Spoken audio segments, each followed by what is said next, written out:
हां, हे पोरं जे आहेत आपले ते सगळे बाहेरच्या जिल्ह्याच्या ठिकाणी आलेले आहेत. तिथं पाणी आहे, राहायला जागा नाही. तर सगळे बसस्टँड आणि रेल्वे स्टेशनवर जिथं जिथं असेल तसं आहे. हां, तर ते फार भयानक स्थिती आहे. तर प्रत्येक जिल्ह्यातच आहे ही परिस्थिती. हां, तर आता या जिल्ह्यात पोरं त्या जिल्ह्यात त्या पुढे ते जिल्ह्यात असं झालेलं आहे. आणि 17 लाख पोरं या परीक्षेमध्ये सहभागी आहे 17,000 जागेमध्ये. बरोबर आहे, मोठी स्ट्रेंथ आहे.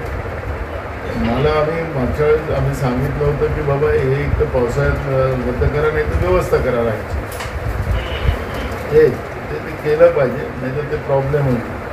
दुसरं राज्यसेवा जागेच्या बाबतचा जो आहे तर पूर्ण जागा भरायचं हे काढले पाहिजे ना. त्याला DYSP वगैरे सगळी पदं नाही काढली ना.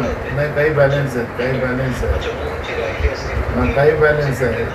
हां, तेही बघितलं पाहिजे. आणि त्या टॅक्स इन्कम टॅक्स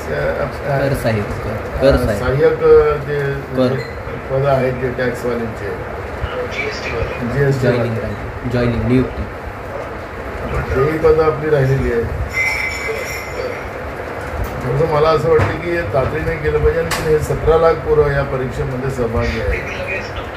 हां, तर मी आता मुख्यमंत्री आणि उपमुख्यमंत्री लावलेले पण ते ते सागर बंगल्यावर आहेत. ते दोघे जण बसले असं मला कळलेलं आहे. पण ते येईल त्यांचं. ठीक आहे.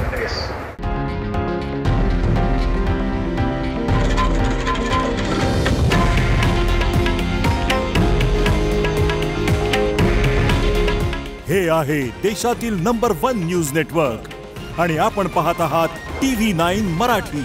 काळजी तुमची, हित महाराष्ट्राचं.